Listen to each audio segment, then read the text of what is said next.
Welcome to The Innovative Hotelier, brought to you by Hotels Magazine. I'm your host, Robin Trimingham. St. Barth, also known as St. Bart's or St. Bartholomew, offers several unique features that contribute to its allure as a luxury destination.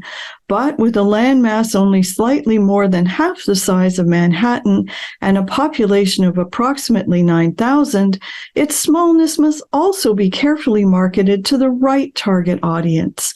My guest today, Martein van Wagenberg, Managing Director of the Rosewood Le Guanahani St. Barth, is here today to discuss strategically marketing a boutique luxury destination. Join me now for my conversation with Martein. FOH is a global food service and hospitality company that manufactures smart commercial-grade solutions. Headquartered in Miami, the company designs and manufactures all their restaurant and hotel products. They have showrooms and distribution centers located throughout the globe, and their products are always in stock and ready to ship from any of their distribution centers worldwide.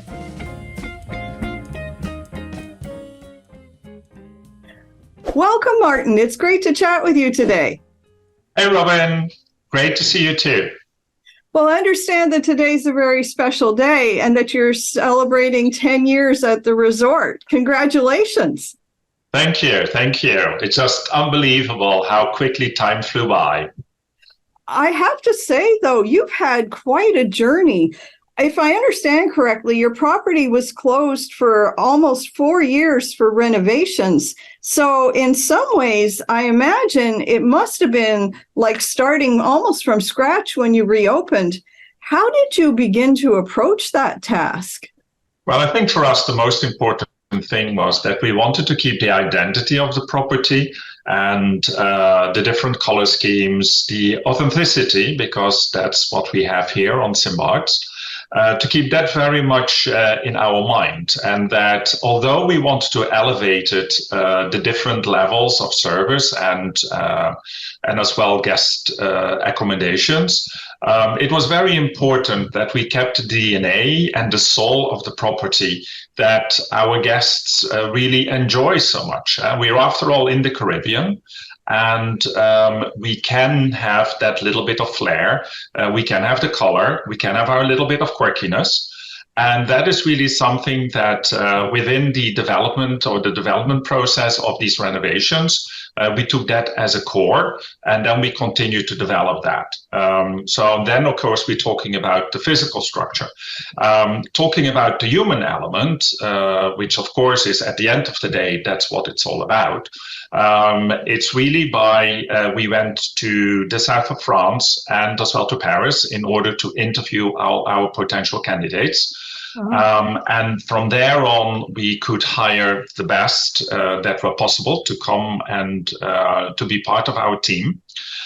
Together, of course, being supported by Rosewood and as well taking the values and the vision of Rosewood into consideration, and really creating that family that we want to do here. So for me, the way that I've always looked at the team and creating a team is that it's my job to look very well after the employees and the associates. So if I make sure that they are happy, they have what they're looking for, we give them the respect, then they will carry on and they will react in a similar way. And that's how they will provide the service to our guests.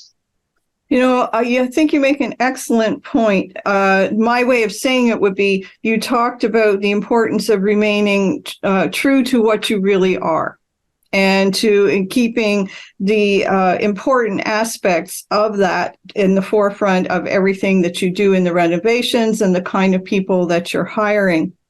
You've worked for a really long time in the Caribbean. What do you feel is the most misunderstood aspect of marketing an island destination?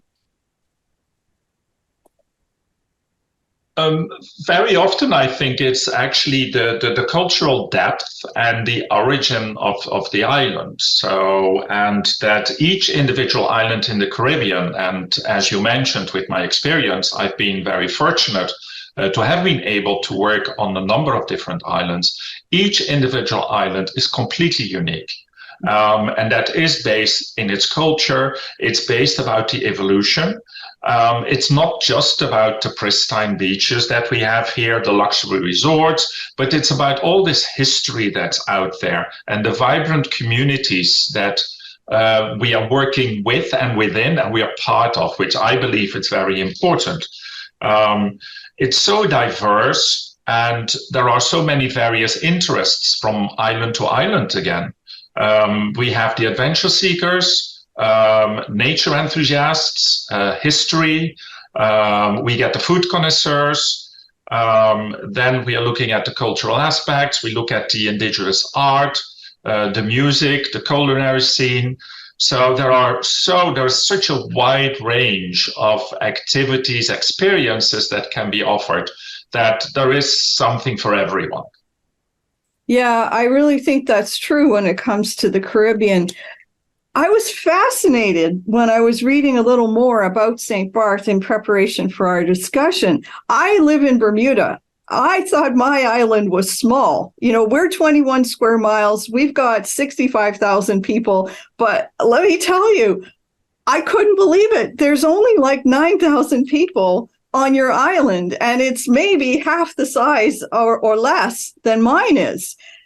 When you're that small, how does this give you an advantage when it comes to developing and marketing a unique sense of place for your destination? So I think, first of all, you take the island as it is. So you look at its history, you look at its culture, and kind of see how the island has evolved and growth over the years. So it's St. Bart's is very unique, but again, as we said before, each island is very unique.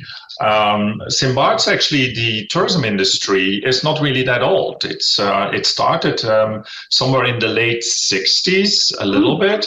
And then the 70s, it kind of got a little bit more going, but it's really in the 80s that it started picking up and that we had hotels that opened up, including the Guanahani, which opened up in 1986.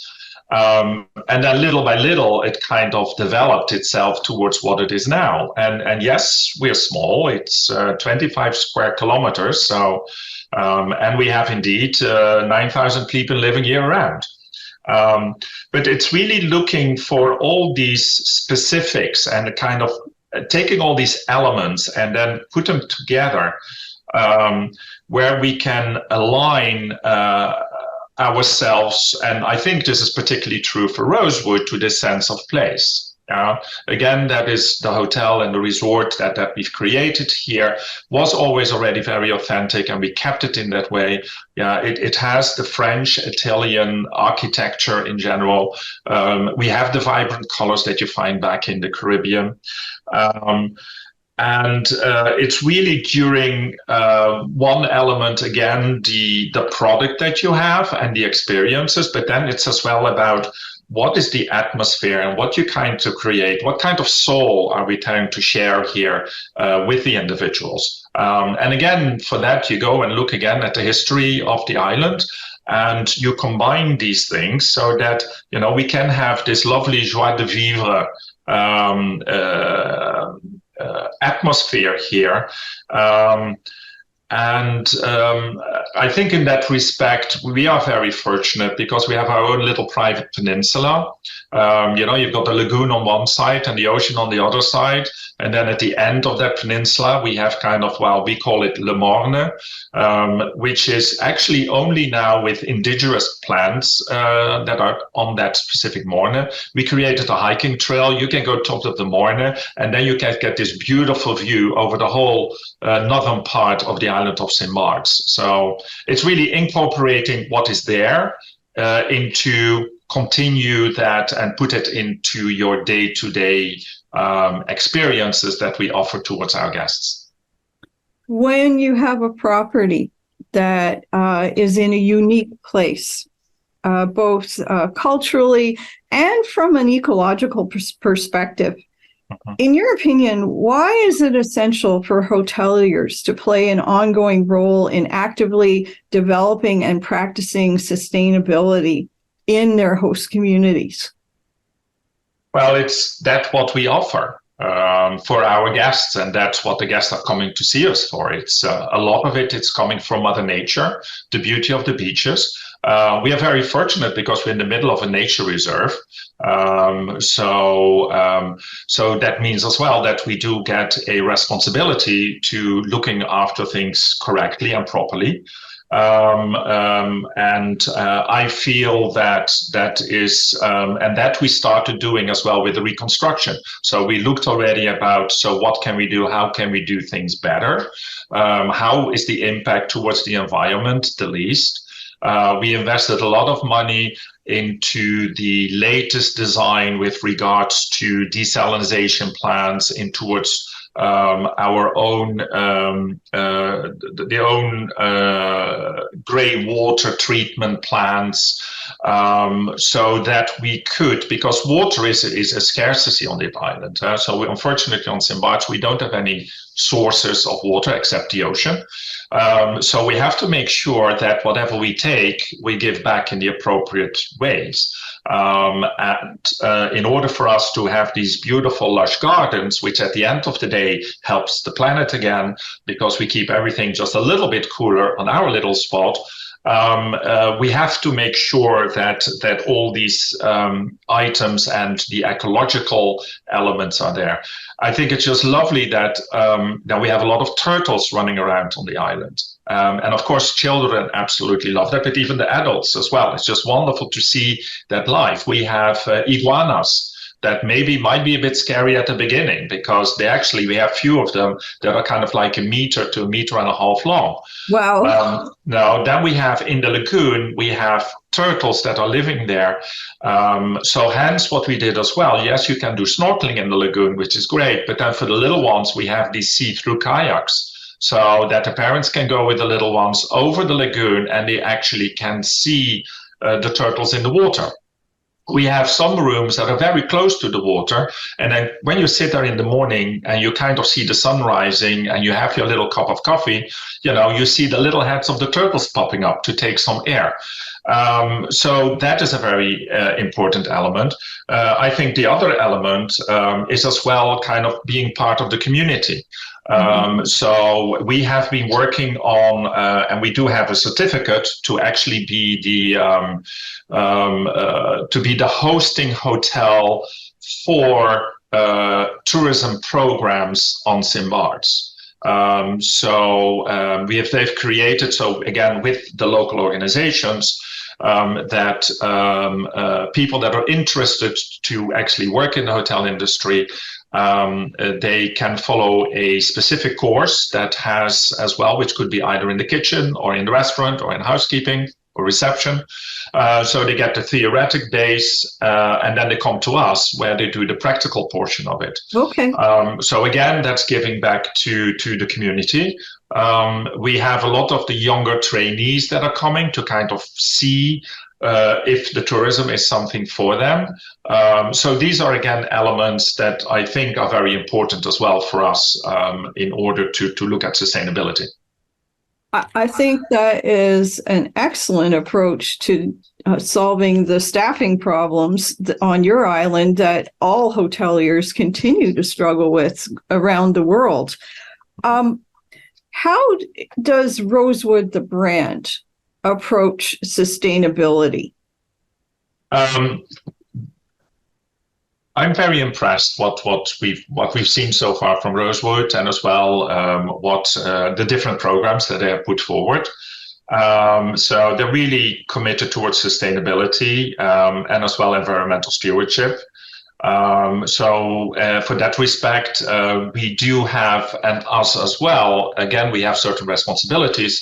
So one of our KPIs at the end of the year, in order to see if we're doing well, it's not just pure about finance. It's as well, so what actually for efforts are we taking, and what are we doing towards the local ecosystems.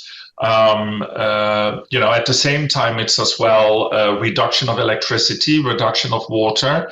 We're looking at food wastage, and we're working towards a zero food wastage, which we still have some steps to go, but I think we're making some steps into the right direction. And then as well, so we have to record this. We have the reports that we have to deliver every month. We have different software programs that are assisting us with that.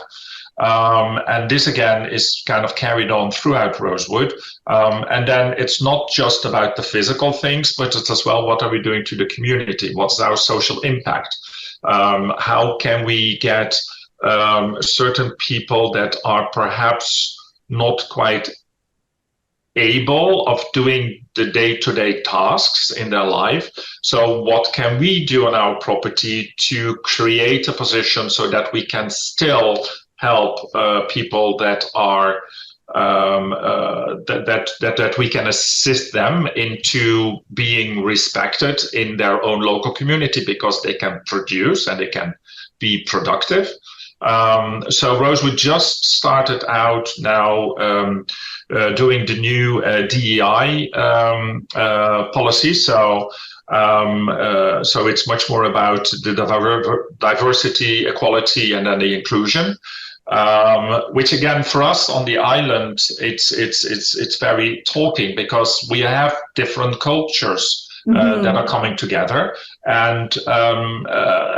and we kind of have to see how do we blend these together. And so how can we maybe in certain part of the cultures, a certain habit or a certain thing is not quite acceptable, but here it's every day of life. So how can we, to make sure that these local cultures we can bring, and how can we educate our guests in that respect, and at the same time, how can we educate our employees with kind of what kind of mentality the local guests have? So I'm looking excited. It's an exciting program. So we just start rolling it out. So I'm really looking forward to share that with the employees.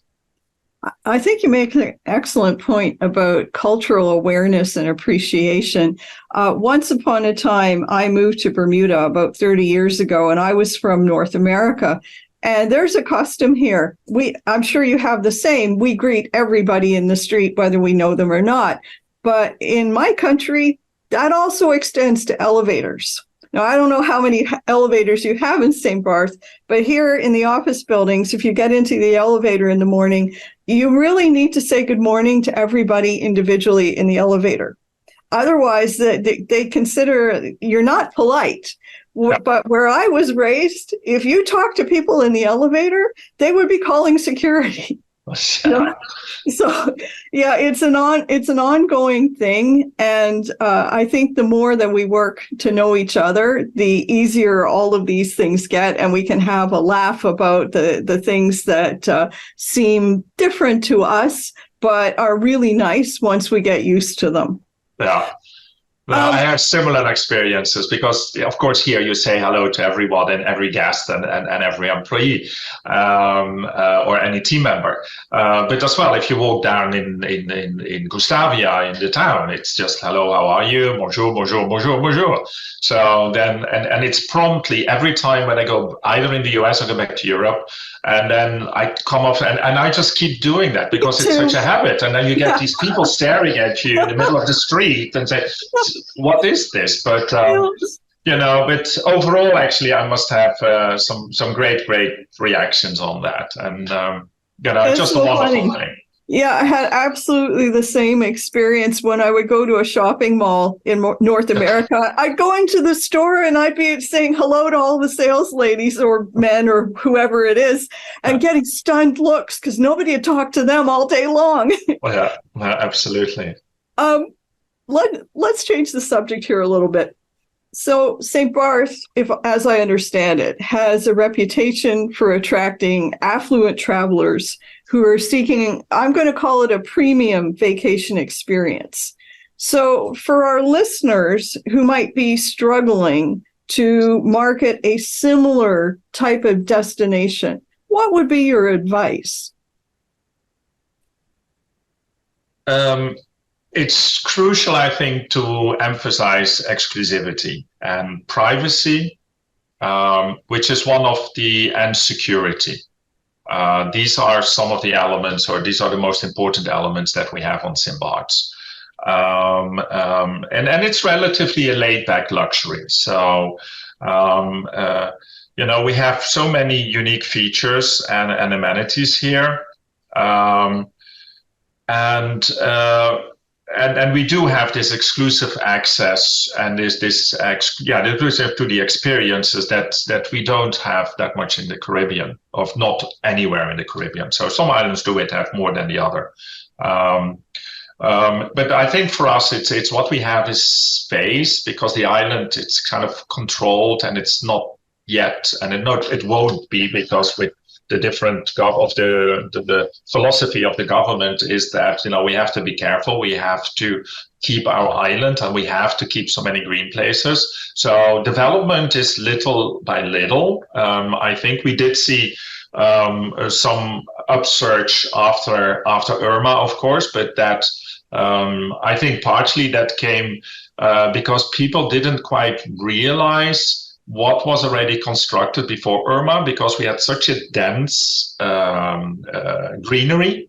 Mm-hmm. And so with Irma, unfortunately, we had that was kind of taken away. So it became a little bit more visible, which, in a way was a good thing, because it put the brakes on the development in that respect. And so people are a little bit more educated and are very cautious about it, to kind of keep the island what we have, and kind of go back to these bases and the local cultures, and keep that part of exclusivity and security, and that feeling of safety, that you can just wander around quietly without and just feel at home and feel relaxed. Yeah, we have similar thing in my country as well. One of the other things that I suspect we might have in common is limited direct flights, which can hamper a destination's ability to attract visitors. What do you guys do in St. Barth to mitigate this? Or is there a way to mitigate this? Well, it's part of the success of the islands as well, to have that limited accessibility, because once you have limited accessibility and not everybody can get here, you create already an exclusivity. Mm-hmm. And I think I like as well the way that however you come, because the airport on St. Bart's is very, it's relatively small. Mm-hmm. And so private planes cannot land here. So whoever comes has to go to either the main gateways, which will be either San Juan or St. Martin, and then they have to go in the little pedal jumper to move from the bigger islands to our little island. So I think that already creates a certain, again, exclusivity in that, because people must be willing to kind of do that. And some people, so it is a selective criteria at the same time. Of course, at the same time, we do have still boat access that we can do as well.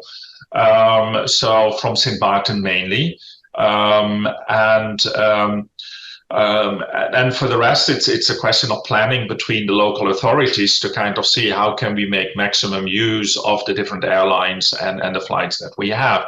So, and then between St. Martin and St. Bart's, it's like a bus connection. It's just, we have a couple of planes that just go nonstop from St. Martin to St. Bart's, St. Barth back to St. Martin, and they pick up more passengers and they go over again. And the flight between St. Martin and St. Bart's, it's like, just over 10 minutes. So it's really close by. Down. So it's up and down, yeah. Yeah. We do have that little down part as well, which is fascinating. And most people actually enjoy it at the end of the day. So it's really kind of planning that. From our point of view as well, we have a dedicated team of concierges, and they have the contacts with all the local airline partners. So if internationally not always flights are available, somehow they manage to do that. And as well, anything of late boats or things which are a little bit out of the ordinary. I think we've become very creative in that field so that we can provide that service. And by building up in the relationships that we have with the different local companies, we can ascertain most of the time the access to the island. Established in 2002, FOH is a woman-owned global food service and hospitality company that manufactures smart, savvy, commercial-grade products, including plateware, drinkware, flatware, hotel amenities, and more. Driven by innovation, FOH is dedicated to delivering that wow experience that restaurants and hotels crave, all while maintaining a competitive price. All products are fully customizable, and many are also created using sustainable, eco-friendly materials such as straws and plates made from biodegradable paper and wood and PBA-free drinkware. FOH has 2 established brands: Front of the House, focused on tabletop and buffet solutions, and Room 360, which offers hotel products. Check out their collections today at fohworldwide.com.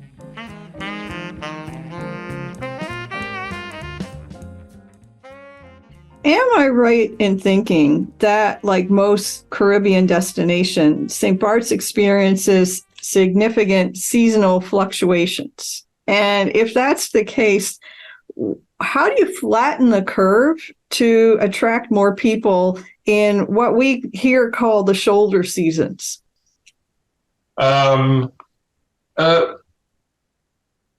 Well, I think it's very essential to implement the different targeted marketing campaigns and what are we looking for. And it really highlights the unique benefits of our destination, but as well specifically our hotel.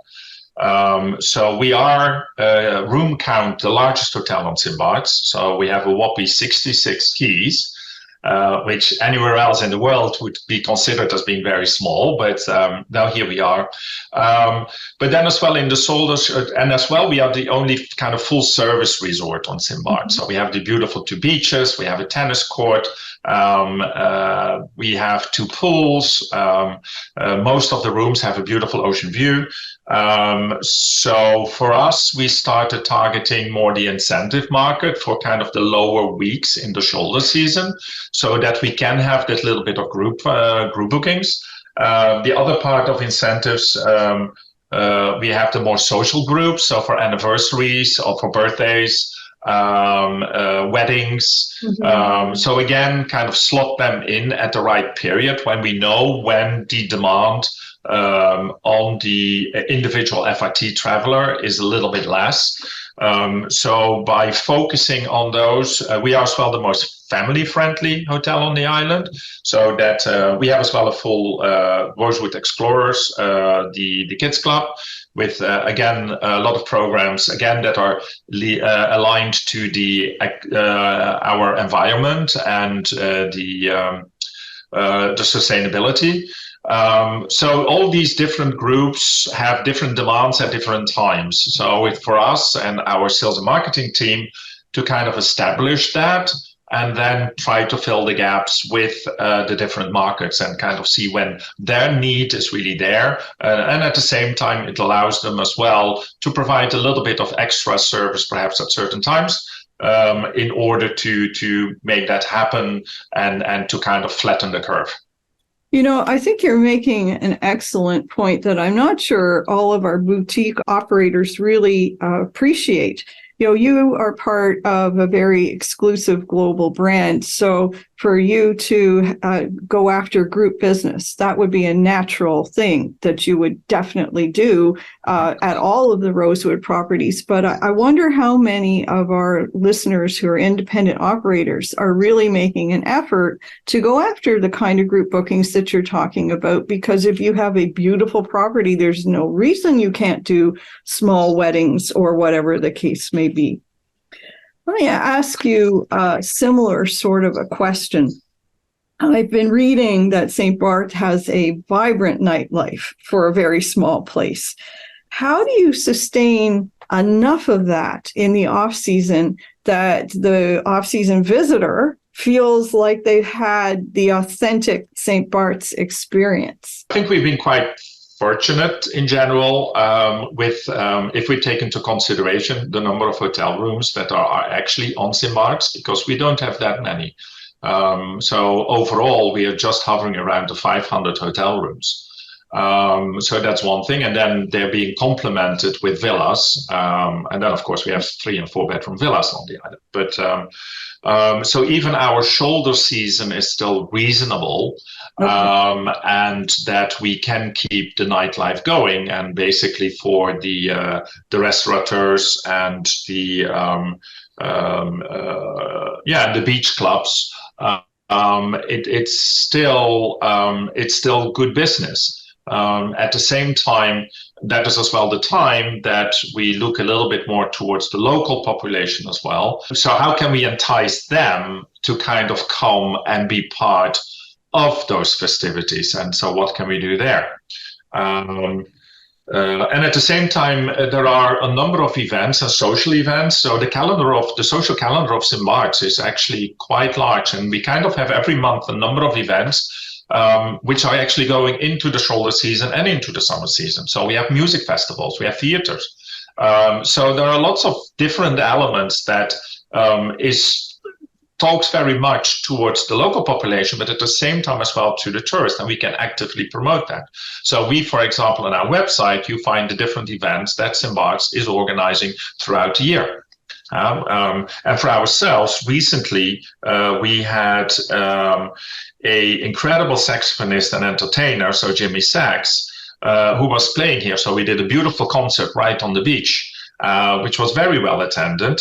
And it was attended by guests, and particularly hotel guests, but as well people from the local population. And it was just a wonderful evening. So playing saxophone under the stars, kind of the cool wind of the night that's kind of flowing through. It ended up to be a most successful and great event. Sounds like a wonderful evening.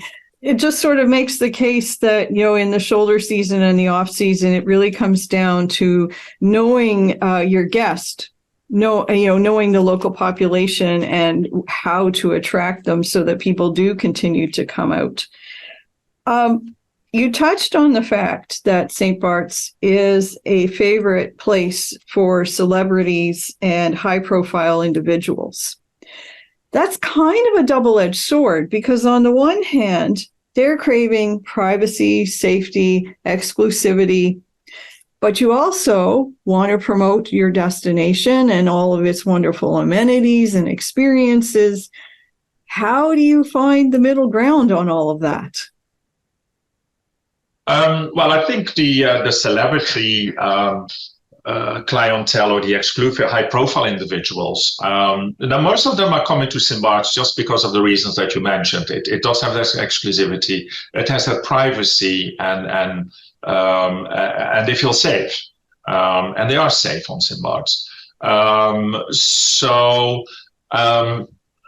So we have that portion that's coming in, but there are always kind of news that gets out in one way or the other. So for us, we treat every individual guest exactly the same, and we are not sharing the information of the guest with anyone.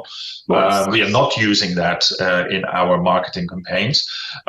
So things have changed a little bit. That actually does give that little bit of extra exposure now with the development of the social media and the role that they play. And then, of course, if individual themselves is on their channels is actually exposing kind of where they are, then it becomes that's a different on them. Story. Yeah. So right. that's a whole different story. So for us, no, we don't do that. So absolutely not. But you do have some individuals, and then sometimes some things come out. But I think with the social media, it does give that exposure as well that you can have, and it kind of keeps people a little bit kind of on their toes about what's happening and who's coming. And they're intrigued. Yeah, I think that's the right approach. Okay, so we have a couple minutes left here. Let me ask you a little bit of a tougher question. So the analysts are continuing to send conflicting messages regarding economic and travel forecasts for 2024. How do you feel things are trending in the Caribbean, and why do you say this?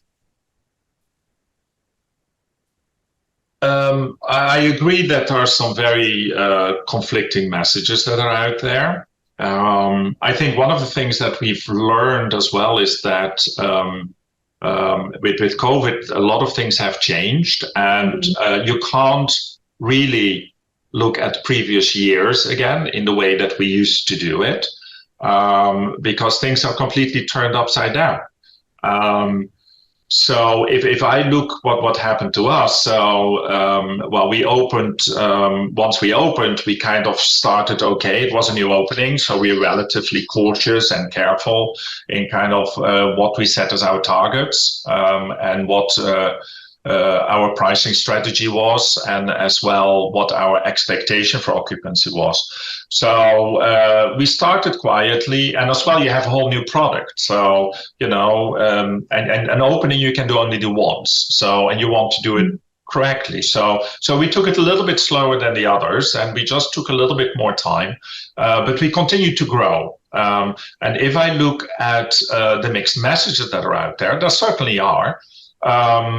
But we kind of keep moving up and along. And if I look at 2024, for us, it looks to be really very, very positive. So we've seen an enormous increase already with bookings on file. I think as well, because we've been open for 2 years, so we've proven ourselves, and our guest satisfaction score has been very high. So that already builds on more momentum that we started creating. But again, we started looking and targeting the incentive and the group market, and we have some beautiful incentives already confirmed for next year. So we kind of continue to build up with that, but you always have to remain cautious. And I think as well, travel is something that is so unique, and people take it so much at heart. And it's such an important part of people's lives. And, sometimes while travel as well, you try to discover new things, and you try to see new cultures, and you want to learn about history, which is one part for travel, a reason of travel. And otherwise it's just, let me forget what happens at home, and let me move into a little world that I can just enjoy myself, and it looks beautiful and it's pretty, and I just get some time to take for myself and to relax, or with my family. And it's too important for me, and we just have to continue doing that. Well, I think that's a good place to leave things. Thank you so much, Martin, for your time. It's been a pleasure to chat with you today. You've been watching The Innovative Hotelier. Join us again soon for more up-to-the-minute insights and information specifically for the hotel and hospitality industry.